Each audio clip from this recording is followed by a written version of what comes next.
Bueno, seguimos con la grabación, justamente se había cortado. Volvemos entonces con la explicación. Habíamos hablado justamente de la escuela clásica, las características de la pena. Ahí se los reformé un poquito para que quede mucho más claro en la imagen.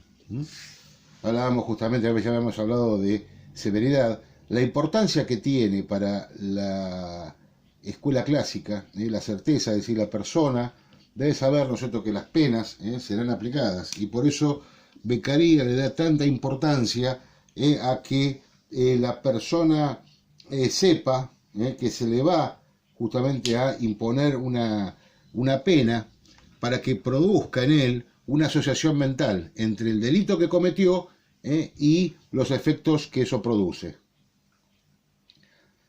Y por supuesto, también es muy importante llegar al concepto de certeza.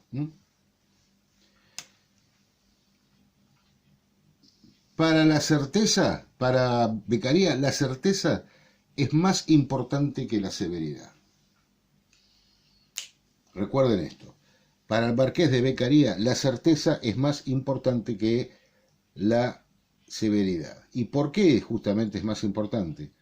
Porque el delincuente, el individuo que cometió el delito, debe saber que le será impuesta una pena.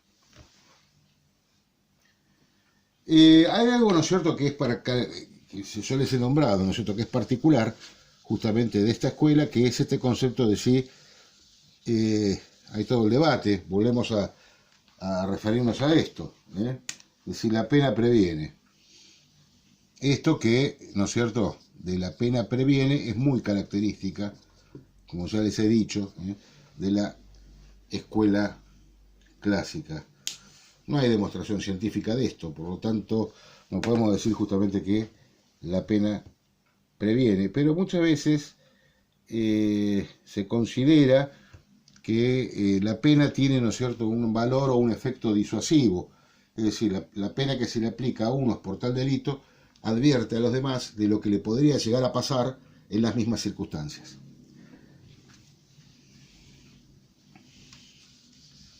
Pero no hay justamente una cabal demostración científica. Yo se lo recuerdo todo esto porque, si bien está expresado en los apuntes, creo que es válido nosotros tenerlo presente. No hay comprobación científica sobre esto. Bien. Es importante, ¿no es cierto?, que justamente veamos el sistema de penas por el cual aboga la escuela clásica, que de alguna manera, ¿no es cierto?, tiende a eliminar todo aquello que tenga que ver con sanciones de tipo infamantes, dolorosas, que impliquen en buena parte castigos físicos, deportación, pena de muerte, etc. Bueno, eso justamente lo rechaza in limine la escuela clásica. Por eso pregona y habla justamente del carácter humanitario que deben tener las penas. Ahora bien, hemos nombrado justamente a uno de sus seguidores más importantes, Jeremy Bentham. El aporte de Bentham justamente es a los efectos de que del derecho penitenciario y al panóptico. Los que son justamente parte del servicio penitenciario saben de qué estoy hablando.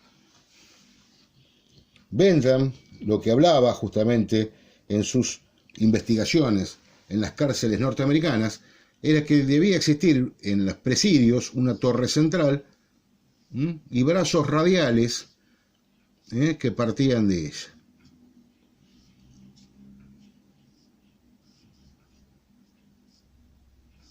Casi dijéramos como un verdadero gran hermano, donde todo lo ve.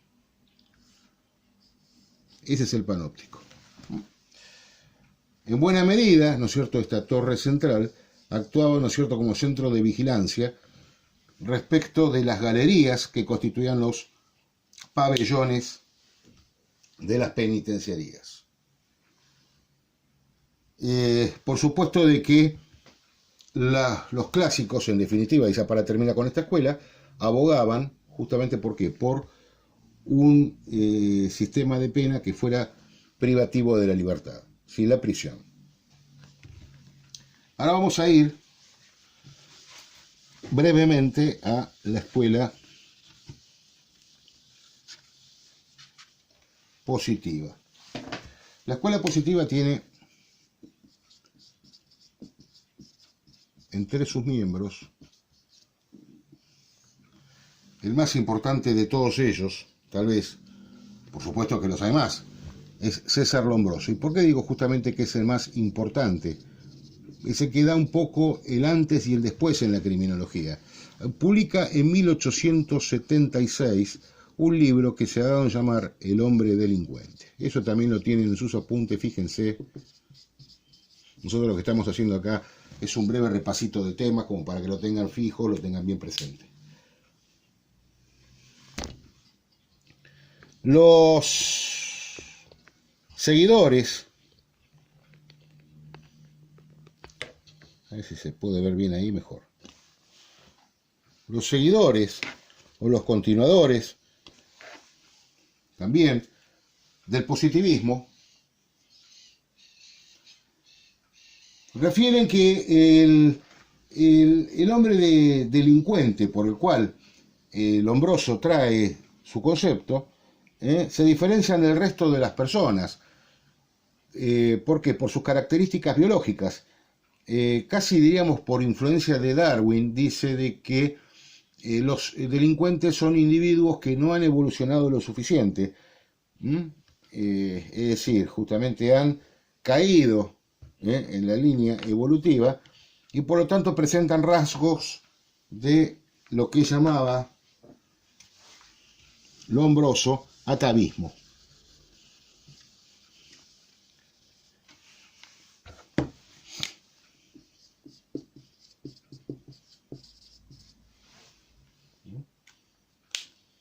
Y el hombre atávico era considerado justamente un ser inferior al resto de las personas. Por lo tanto, como después sostendría Enrico Ferri, uno de sus continuadores, presentaban estos individuos una degeneración de su organismo, tanto físico como psíquico.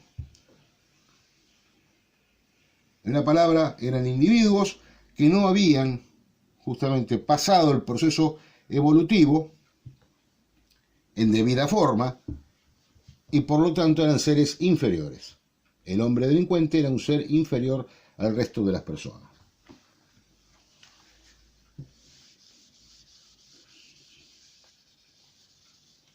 Desde el punto de vista del derecho penal, vamos a hablar un poco acá, el principal exponente fue justamente el alemán von List. Von List, como para que lo ubiquemos, ¿no es cierto?, en la historia, vivió entre 1851 y 1919.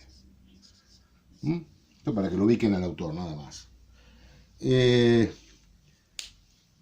Negaba von List el libre albedrío y se oponía justamente a los conceptos filosóficos de Kant respecto a que la pena debía ser retributiva. Von List es precisamente el que cataloga a los, siguiendo un poco nosotros la línea de Lombroso y Ferri, cataloga a los delincuentes, ¿no es cierto?, en ocasionales, pasionales y natos, o repetidores, lo que también nosotros conocemos como habituales. Y dice, o se refiere, de la necesidad de que justamente se apliquen en estos casos penas incapacitantes. Las penas incapacitantes estaban dadas ¿por qué? Y por ejemplo, la reclusión por tiempo indeterminado, la pena de muerte, o intimidatorias. ¿Para quién? Para aquellos delincuentes que eran ocasionales, ladrones, comunes, etc. Por eso que justamente para von List las penas inferiores a 1 año en realidad no tienen utilidad. Esta es una idea también que se conservó en España durante muchísimos años, pues dicen que no son correctivas de la mala conducta. Por eso él escribe justamente un libro que se ha dado en llamar el programa de Marburgo. En el programa de Marburgo, von List defiende que se impone justamente una pena porque él dice que es necesaria. Y para que las penas, ¿no es cierto?, sean necesarias, quien deba juzgarlo deba tener conocimientos de sociología, psicología, antropología y estadística criminal. En buena medida, ¿no es cierto?, las críticas fundamentales, ¿no es cierto?, que podemos hacer a la escuela positivista, ¿no es cierto?, es justamente a que tengamos que hablar a esta altura, ¿no es cierto?, del siglo y de las investigaciones, a una diferencia biológica o genética, de tipo, hasta diríamos, psicológica, que distinga justamente a unas personas de las otras. Se acusa precisamente de haber aplicado la escuela positiva, programas eugenésicos en Estados Unidos, donde precisamente se les impedía incluso hasta tener vínculos afectivos a estos reclusos, porque se los consideraban justamente seres inferiores y en ese caso se corría el riesgo de poder extender la progenie y que pudiesen presentar sus descendientes similares características. Bueno, hoy día por supuesto sabemos que esta teoría ha quedado totalmente desfasada, pero desde el punto de vista de la psiquiatría y de la psicología, sí encontramos, ¿no?, ciertos factores genéticos que tienen que ver, con la criminalidad, como por ejemplo la irascibilidad, la irritabilidad o la alta impulsividad. La falta, si se quiere, también, como nosotros decimos, de autocontrol. Entonces, esto también justamente es objeto de las investigaciones positivistas y han llegado hasta nuestros días. Por eso yo decía que el debate no ha sido nunca cerrado. Ahora bien, vamos a ver justamente a lo último, como para ir terminando, lo que tiene que ver con el sistema de medidas penales. Si bien, ¿no es cierto?, desde el punto de vista del determinismo, como hemos visto, el hombre, ¿no es cierto?, no puede decir que merezca una pena por ser culpable, es decir, no se lo podría hacer responsable porque carece de libre albedrío. La sociedad, en definitiva, tiene derecho a defenderse. Hablábamos, ustedes tienen justamente sus apuntes, la cuestión de la defensa social. Es decir, si bien el hombre justamente está determinado desde el punto de vista biológico y psíquico, ese individuo no es libre. Pero algo hay que hacer con ese individuo. Entonces, lo que refieren los positivistas es que las personas que tengan sentido de racionalidad, es decir, que puedan separar una cosa de la otra o tengan juicio, como por ejemplo podría ser separar lo bueno de lo malo, bueno, eso sí merecen una pena, de las que ya habíamos hecho referencia a través de von List, pero aquellas personas que no podían comprender lo que habían hecho o se encontraban, ¿no es cierto?, eran locos o incapaces, como por ejemplo puede ser el caso de los menores o quienes presenten deficiencias mentales, producto justamente de su herencia o su historia congénita, o también como consecuencia de enfermedades mentales, el alcoholismo o la falta de sentimiento moral, de la cual también hablaban justamente los positivistas. Esas personas merecerían ser tratadas, ¿no es cierto?, a través de lo que ellos fijaban una especie de doble estándar o doble vía. Y entonces hablamos de qué, de lo que ellos llamaban las medidas de seguridad. Las medidas de seguridad, fíjense que hoy día existen. Y entonces decían que las medidas de seguridad debían ser individualizadas,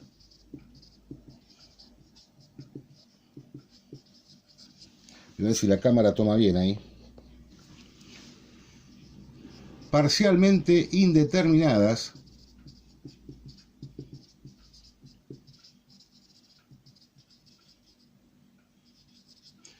y flexibles. Cuando hablamos justamente de individualizadas es porque están dirigidas básicamente al sujeto delincuente, no al delito que haya cometido.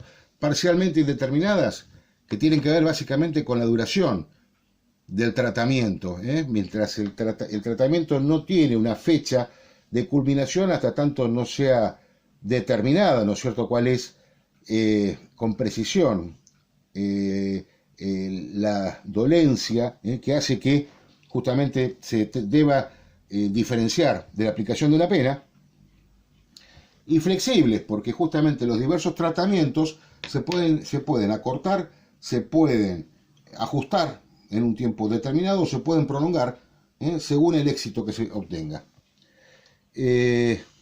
Justamente, bueno, una de las críticas que se le han hecho en su momento al sistema de medidas de seguridad es que está, si bien es un tratamiento, ¿no es cierto?, personalizado, no hay que olvidarse, ¿no es cierto?, de que este tipo de tratamientos son coactivos y que por lo tanto, ¿no es cierto?, la persona que los cumple en sí mismo, ¿no es cierto?, hay que tener presente de que ha cometido un delito. Por lo tanto, ¿no es cierto?, ese delito debe estar ajustado ¿a qué? A la proporcionalidad de la pena que le corresponde. De manera de que no siempre deben ser tomados, ¿no es cierto?, en cualquier circunstancia la aplicación de una medida de seguridad, sino que ella debe ser ajustada precisamente a la necesidad del tratamiento tal cual lo habíamos expresado acá. En conclusión, ya como para ir cerrando,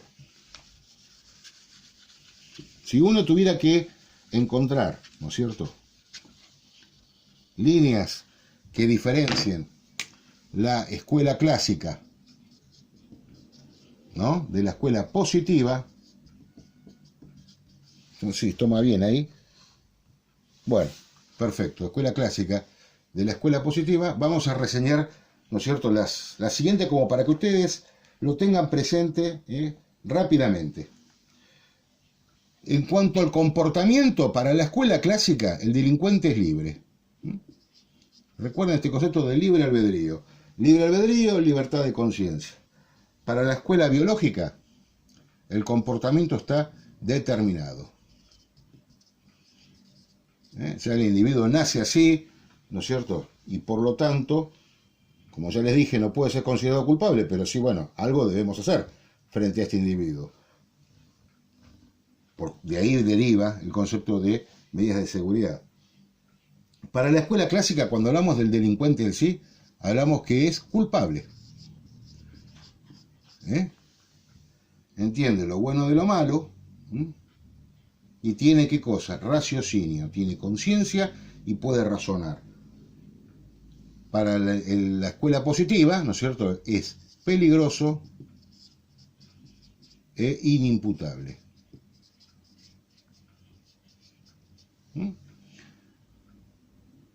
Recuerden que el concepto de peligrosidad para el positivismo está asociado a la temibilidad que ofrezca el delincuente.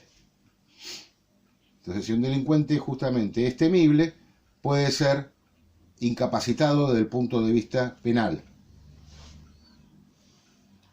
La respuesta que se da desde el punto de vista del sistema penal, ¿qué es? La pena. En este caso hablábamos justamente de los clásicos de la prisión.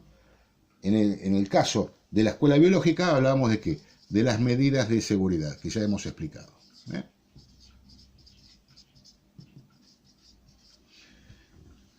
Las características justamente de la reacción penal. En el caso de la escuela clásica, recuerden justamente cuáles eran las características de la pena. Severidad, celeridad y certeza. Esas eran las características de las penas. En cambio, de las medidas de seguridad, como ya hemos visto, individualizadas, dijimos que van individualizadas, dijimos, ¿no es cierto?, que van dirigidas a la persona de quién, del delincuente, no al delito cometido. Indeterminadas, que tienen que ver con qué, justamente con el éxito del tratamiento, por eso pueden extenderse más o menos tiempo, y flexibles. Obviamente que las condiciones del tratamiento, ¿no es cierto?, pueden llegar a establecer un sistema por el cual esa flexibilidad les otorgue quizás ciertos beneficios que no los podría tener de acuerdo a la aplicación de la pena. Porque no hay que olvidarse justamente que este hombre ha cometido un delito. Pero por lo tanto, si ha cometido un delito, debe asegurarse esa situación jurídica. Por eso que de lo que se trata justamente es de no caer abusivamente en esta circunstancia. Bueno, los dejo acá. He hecho, ¿no es cierto?, un muy breve resumen, un bosquejo básicamente de lo que necesitarían saber básicamente de la escuela clásica y positiva. Recuerden ver justamente los capítulos de Elbert que están relacionados a esto. Hay cosas que se las digo acá que no están en el capítulo, pero que complementan justamente lo que está en el libro. Recuerden también leer a José Ingenieros. Siempre tengan en cuenta ese gran e ilustre pensador argentino, uno de los ilustres olvidados del pensamiento argentino del siglo XX, por eso que también es llamado por nosotros el padre de la criminología moderna. Cuando hablamos de José Ingenieros, no estamos hablando ni más ni menos de que su gran aporte para la criminología, ¿no es cierto?, ha sido el método de investigación, que se basó en 3 pilares fundamentales: etiología criminal, el estudio de las causas generadoras del delito; clínica criminológica, sobre las formas y los medios a las cuales nosotros se ha cometido el delito. Esto en buena medida también nos explica para hacer investigaciones posteriores sobre el modus operandi. Y terapéutica criminal,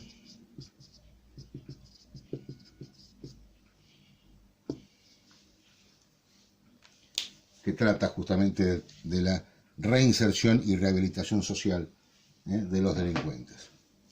Fíjense que los conceptos que él empleaba de etiología, cuando estamos hablando de causa u origen, de clínica, cuando estamos hablando justamente del proceso que tiende a seguir, a investigar, a ver de qué se trata, y de terapéutica. Todos estos conceptos son provenientes de la medicina. José Ingenieros fue uno de los grandes hombres pensadores, no solamente como médico psiquiatra, alienista, en aquella época se lo llamaba así, sino también uno de los grandes filósofos y sociólogos del siglo XX. Un autor realmente notable. Así que bueno, los dejo acá. Cualquier cosa ustedes no tienen más que comunicarse conmigo. Si algo no se entendió, si algo no se comprendió, ustedes tienen 1000 maneras de comunicarse. No se hagan problema por esto. Yo lo que he hecho justamente acá es un repasito que es complementario y por supuesto les va a servir para lo que está tanto en los apuntes como en el material del libro de Elbert. Así que se van a los foros, preguntan, no se entendió algo, yo lo vuelvo a explicar, quédense tranquilos. Si el video no fue suficientemente claro, me dicen qué parte no se entendió, etcétera. Pero bueno, lo que pasa es que lo tengo que hacer de esta forma como para que de alguna manera les llegue un concepto, un resumen esencial. Les agradezco mucho la atención de hoy y bueno, ya si Dios quiere, vamos a ver si saliendo, ¿no es cierto?, de estos problemitas por los cuales estoy atravesando, si Dios quiere en la próxima ya estaremos en tiempo real, utilizaremos Jitsi Meet o Zoom como les dije en un comienzo, así que no hay problema. Se comunican conmigo, recuerden que estoy a disposición de ustedes, lo que necesiten. Muchas gracias.